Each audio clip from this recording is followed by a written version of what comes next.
విధాల్లో మా యొక్క నిరసనను తెలియజేస్తూ వచ్చాం. ఇక వీలు కాని పరిస్థితుల్లో ఒక 10 రోజుల నుండి మా యొక్క వైద్య సేవలను పూర్తిగా ఆపివేయడం జరిగింది. దీనికి కారణాలు పలు దఫాలుగా వివరించడం జరిగింది. ఈరోజు ముఖ్యంగా మాతో పాటుగా ఐఎంఏ, అలాగే ఏపీ గవర్నమెంట్ డాక్టర్స్ అసోసియేషన్, అలాగే ఆప్నా ఆంధ్రప్రదేశ్ నర్సింగ్ హోమ్స్ అసోసియేషన్, అలాగే ఏపీ జూడా అందరితో ఒక జేఏసీ ఫామ్ చేసి దీన్ని ఎలా ముందుకు తీసుకెళ్లాలని ఒక ప్రణాళిక చేసుకోవడం జరిగింది. అంతేకాకుండా మా ప్రభుత్వానికి విజ్ఞప్తి చాలా క్లియర్గా చెప్తూ వచ్చాం. మాకున్న 670 కోట్లు ఏవైతే సిఈఓ అప్రూవ్డ్లో ఉన్నాయో పూర్తిగా క్లియర్ చేయండి. మిగతా 2000 కోట్ల రూపాయల బకాయిలు పూర్తి టైం బౌండ్ రోడ్ మ్యాప్తో ఇప్పుడు మాకు అర్థమైనట్టుగా మా మిత్రులు చెప్పినట్టుగా ఒక జీవో రూపంలో ఇచ్చేసేయండి.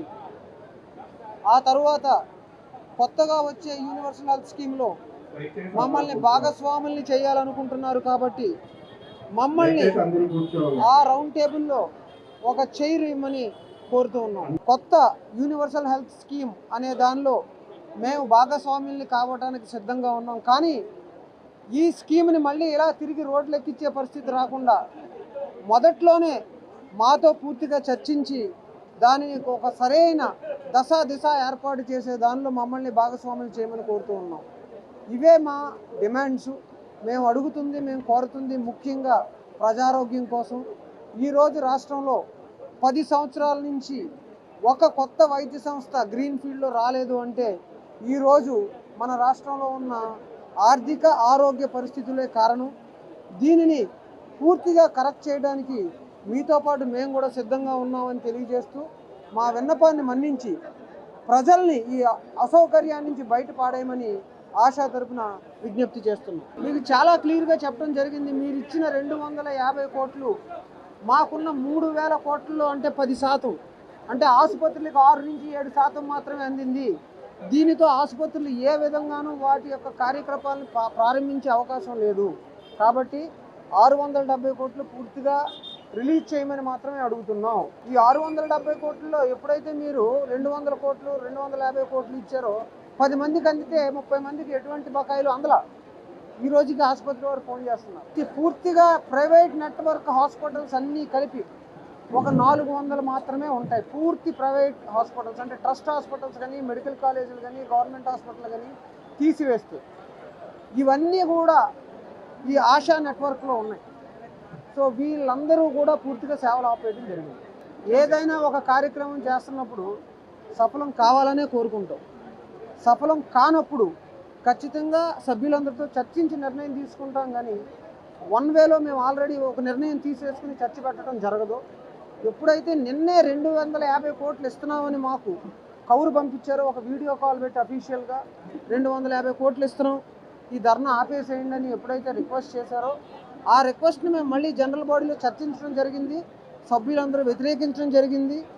ఒక్క ఓటు కూడా సరే ఆలోచిద్దామనే స్థాయికి కూడా రాలేదు. కాబట్టి మళ్ళీ వెంటనే అది ట్రస్ట్ వారికి తెలియజేయడం జరిగింది. కాబట్టి ఇప్పుడు ఏమైనా చర్చలు జరిగితే వచ్చిన ఆన్సర్స్ని బట్టి వాటిని చర్చించి తుదుపరి కార్యాచరణ ఉండటం జరుగుతుంది. అందరికీ నమస్కారం. మీడియా మిత్రులకు నా పేరు doctor A V Subba Reddy, Andhra Pradesh private hospitals and nursing homes association state president, అదేవిధంగా federation of private hospitals and nursing homes association national organisation general secretary. ఈరోజు మరి ఇంత వర్షంలో కూడా మరి కవర్ చేయడానికి వచ్చినటువంటి మీడియా మిత్రులకు, ప్రింట్ అండ్ ఎలక్ట్రానిక్ మిత్రులందరికీ కూడా హృదయపూర్వక నమస్కారం. ఈరోజు ఆశా ఆధ్వర్యంలో ఏదైతే ఈ ధర్నా జరుగుతూ ఉందో ఇది నిజంగా ఒక విధి లేని పరిస్థితుల్లో డాక్టర్ల మనుగడలకు, హాస్పిటళ్ళ యొక్క మనుగడలు పూర్తిగా ప్రశ్నార్థకమైనటువంటి పరిస్థితుల్లో ఇక ఏమాత్రము ఉపేక్షించినా కూడా హాస్పిటల్స్ అన్నీ కూడా మూత వేసుకోవడమో, లేదంటే వాళ్ళు చేసినటువంటి అప్పులు తీర్చలేక ఆ హాస్పిటల్స్ను వేలాలు వేసుకోవడమో, లేకపోతే ఆత్మహత్యలు చేసుకోవడమో తప్ప విధి లేని పరిస్థితి వచ్చినప్పుడు అది కూడా రిపీటెడ్గా ప్రభుత్వాలకు విన్నపాలు చేస్తూ మాకు ఇచ్చేటటువంటి బకాయిలలో కొంతైనా రిలీజ్ చేయండి అని రిక్వెస్ట్ చేసుకొని అన్ని రకాల దారులు మూసుకుపోయిన తర్వాత కేవలము మా ఆవేదనను చెప్పడానికి మాత్రమే ఈరోజు రోడ్డు మీదకి రావడం జరిగింది. కానీ ఇది ఏ ఒక్కరిని ఉద్దేశించింది కాదు, ఏ ఒక్కదానికి వ్యతిరేకం కాదు.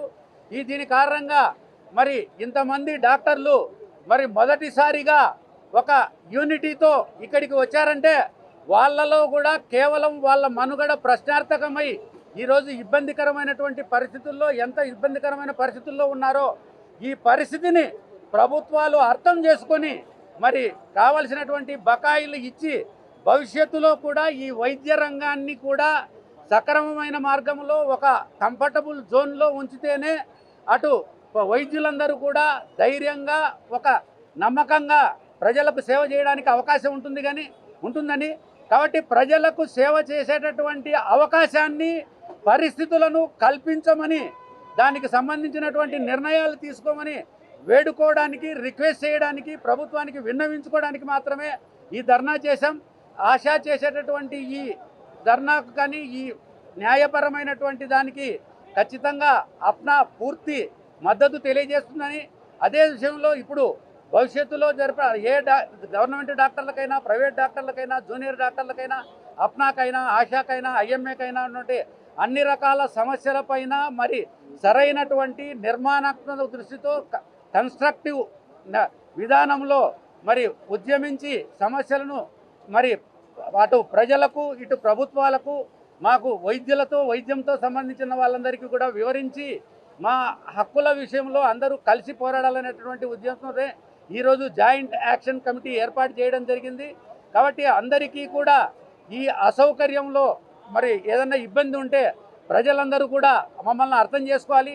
మీడియా మిత్రులు కూడా మీ ద్వారానే కూడా ప్రపంచానికి ఒక సత్యం అనేది వెళ్తుంది. కాబట్టి దయచేసి మీరు కూడా మా సమస్యలను అర్థం చేసుకొని సరైన వేలో మరి ప్రజలకు తెలియజేయడంలో మీరందరూ కూడా సహకరించాలని మిమ్మల్ని అందరినీ కూడా విజ్ఞప్తి చేస్తూ డాక్టర్లను, ప్రజా సంఘాలను, ప్రజలను, ప్రభుత్వాన్ని కూడా ఈ వైద్య రంగము మరింత క్షీణించక ముందే, వైద్యులు ఆత్మహత్యలు చేసుకోకముందే మాకు ఉన్నటువంటి సమస్యలను తీర్చాలని అందరినీ కూడా విజ్ఞప్తి చేస్తూ ఈ అవకాశం ఇచ్చిన మీ అందరికీ కూడా కృతజ్ఞతలు తెలియజేస్తాను. సభాముఖంగా పత్రికాముఖంగా గత 10-15 రోజులుగా మేము ప్రజలకి సేవలు అందించకపోవటం వలన ప్రజలకు కలిగిన అసౌకర్యానికి మొదటగా నా క్షమాపణ చెబుతున్నాం. మా తరఫున అందరి తరఫున క్షమాపణ చెబుతున్నాం. సాధ్యమైనంత త్వరగా ఈ సమస్య తీరుతుందని కూడా ఆశాభావంతో ఉన్నాం. తర్వాత మాకున్న సమస్యలని ఒక చక్కటి సమావేశం నిర్వహించి మీ పత్రికాముఖంగా మా సమస్యలను చెప్పుకునే అవకాశం ఇచ్చినటువంటి గవర్నమెంట్ కూడా మా కృతజ్ఞతలు చెబుతున్నాం. మా సమస్యలను విని సాయంత్రం 4 మా సంఘాలని వారి దగ్గరికి పిలిచిన హెల్త్ మినిస్టర్ గారికి కూడా మా సంఘీభావం చెబుతున్నాం, కృతజ్ఞతలు తెలుపుతాం. సమస్యకు వస్తే వారు ఇచ్చే డబ్బులు కూడా వెంటనే ఇవ్వకపోవటం వలన, తర్వాత ఇచ్చేవి కూడా ఎప్పుడో ఉన్న ప్యాకేజీలు అవ్వటం వలన ఇక్కడ జరుగుతుంది ఏంటంటే నేషనల్ అక్రిడిటేషన్ బోర్డు అంటే ప్రమాణాలు పాటించే పెద్ద హాస్పిటల్స్ మన సిటీలో కూడా కొన్ని ఈ వైద్యానికి దూరంగా జరిగిపోయినాయి. తర్వాత కూడా ఇలాగే ఉంటే ప్యాకేజీలు పెంచకుండా ఇలాగే ఉండి లేటుగా ఇస్తూ ఉంటే పెద్ద హాస్పిటల్స్ అన్నీ కూడా బయటకు వచ్చేస్తే ఆధునికమైన వైద్యం, మంచి ప్రమాణాలు ఉన్నటువంటి వైద్యం సామాన్యుడికి అందుబాటు కాదు. ఇది ప్రాథమికంగా స్టార్ట్ చేసిందే సామాన్యుడికి అత్యుత్తమమైన వైద్యం అందించడానికి. ఆ ఇనీషియల్గా అనుకున్న ఏదైతే ప్రతిపాదించారో అదే డిఫీట్ అవుతుంది ఈరోజు. కాబట్టి దయతో గవర్నమెంట్ వారు మా విన్నపాన్ని విని ఈ ప్యాకేజీలను పెంచి ప్రమాణాలు ఉన్న హాస్పిటల్స్ కూడా నేషనల్ లెవెల్లో 15% ఇస్తే వాళ్ళు దాని ఇన్సెంటివ్, గవర్నమెంట్ లెవెల్లో మంచి హాస్పిటల్స్కి వీరు ఇస్తుంది ఓన్లీ 2%. అది కూడా మా విన్నపం. టైమ్లీ పేమెంట్స్ చేయండి. యూనివర్సల్ హెల్త్ స్కీమ్ పెట్టడం వల్ల హాస్పిటల్కి వచ్చిన కష్టం ఏంటంటే పూర్వం మేజర్ హాస్పిటల్ అన్నింటిలోనూ కొన్ని ఇన్సూరెన్స్ కేసులు, కొన్ని క్యాష్ కేసులు కూడా వచ్చాయి. క్రాస్ సబ్సిడీతో మాకు వచ్చిన డబ్బుల్ని పేదలకి ఉపయోగించగలిగేవారు. ఇప్పుడు అందరికీ యూనివర్సల్ హెల్త్ స్కీమ్ అని చెప్పి అందరికీ ఒకే వైద్యం, అందరికీ అదే రేట్లు అంటే పెద్ద పెద్ద హాస్పిటల్ కూడా క్రాష్ క్రంచ్ వచ్చి సామాన్యులను ఇబ్బంది పెట్టే పరిస్థితుల్లో మీ రోడ్ల మీదకి వచ్చాను తప్ప మాకు అపారమైన గౌరవం ఉంది. మా వృత్తి మీద గౌరవం ఉంది. మాకు సహకరించే గవర్నమెంట్స్ మీద మాకెంతో గౌరవం ఉంది. దయచేసి మా విన్నపాన్ని విని సమస్య తొందరగా మీరు దాన్ని తీర్చేటైతే ప్రజలకు ఎప్పుడూ సేవ చేయాలనే ఆదుర్దాతో మేమందరం ఉన్నాం. ఈ అవకాశం నాకు ఇచ్చిన అందరికీ సభాముఖంగా ఇది అవకాశం నాకు ఇచ్చిన వారి అందరికీ నమస్కారం. Thank you. మంది 400 మంది ప్రాబ్లం కాదు. మా 500 మంది కనీసం ఒక 25,000 కోట్ల రూపాయల పెట్టుబడి పెట్టి ఆంధ్రప్రదేశ్లో దక్షిణాన పలమనేరు పీలేరు దగ్గర నుంచి ఉత్తరాన పాలకొండ పలాస వరకు ప్రతి తాలూకా హెడ్ క్వార్టర్స్కి వెళ్ళి మేము ఎదురుపెట్టి అప్పులు పెట్టి మేము బతుకుతున్నాం. ఒక 25,000 కోట్ల పెట్టుబడి మా 500 మందిలో ఉందంటే ఇది అతిశయోక్తి కాదు. అలాగే మా దగ్గర పనిచేసే ఉద్యోగస్తులు కనీసం 1,00,000 కుటుంబాలు ఉంటాయి. సో 1,00,000 మందికి మేము ఉపాధిస్తున్నాం. 25,000 కోట్ల పెట్టుబడి పెట్టున్నాము. మమ్మల్ని అప్పులోకి నెట్టద్దండి. అదే మనం చూస్తాం పేపర్లో 1,000 కోట్లు రాయితీ ఇచ్చాము, 1000 ఉద్యోగాలు ఇస్తున్నారు అని పేపర్లో చూస్తాం. 1000 కోట్ల భూమి ఇచ్చాము, 1000 ఉద్యోగాలని. మేము 25,000 కోట్ల రూపాయలు స్టేట్ మొత్తం మీద తాలూకాల నుంచి జిల్లాల దాకా ప్రతి మండలం ప్రతి తాలూకాలో మేము ఉన్నాం. వీధి కార్నర్లో బాబాయ్ హోటల్ ఎలాగా ఉంటుందో ప్రతి వీధి కార్నర్లో ఒక హోటల్ మేము పెట్టుకొని ఒక హాస్పిటల్ మేము పెట్టుకొని కూర్చోన్నాం. మేము చేస్తున్న సేవలు వైడ్ స్ప్రెడ్, మేము ఇస్తున్న ఉద్యోగాలు వైడ్ స్ప్రెడ్. అన్ని స్థాయిల్లోనూ మా ఉద్యోగస్తులు ఉంటారు. కనీసం 1,00,000 కుటుంబాలకు ఉద్యోగాలు ఇస్తూ 25,000 కోట్ల రూపాయలు పెట్టుబడి పెట్టి బాగా చదువుకొని అన్ని చోట్ల విస్తృతంగా దొరుకుతున్న మాకు దయచేసి మాకు గుర్తించండి. ఒక 1,000 కోట్ల పరిశ్రమకి 1000 ఉద్యోగాలు ఇస్తేనే మీరు ఎర్రతివాచి పరుస్తాము, సింగిల్ ప్లగ్ అండ్ ప్లే మీకు అన్ని వస్తువులు ఇస్తామని దుబాయ్లోను స్విట్జర్లాండ్లోను డావోస్లోను చెప్తున్న పరిస్థితులు మరి మేమంతా ఎవళ్ళం? మేమంతా పెట్టింది క్యాపిటల్ కాదా? ఈ 25,000 కోట్లు క్యాపిటల్ కాదా? మేము మళ్ళీ ఆత్మహత్య చేసుకుంటే కానీ మా విషయాలు మీకు తెలియవా అండి? దయచేసి మాకు ఇవ్వాల్సిన డబ్బులు ఇచ్చి మేము చేయాల్సిన పని మనస్ఫూర్తిగా నాణ్యతతో చేసేట్టు మాకు సహాయం చేయండి. Thank you.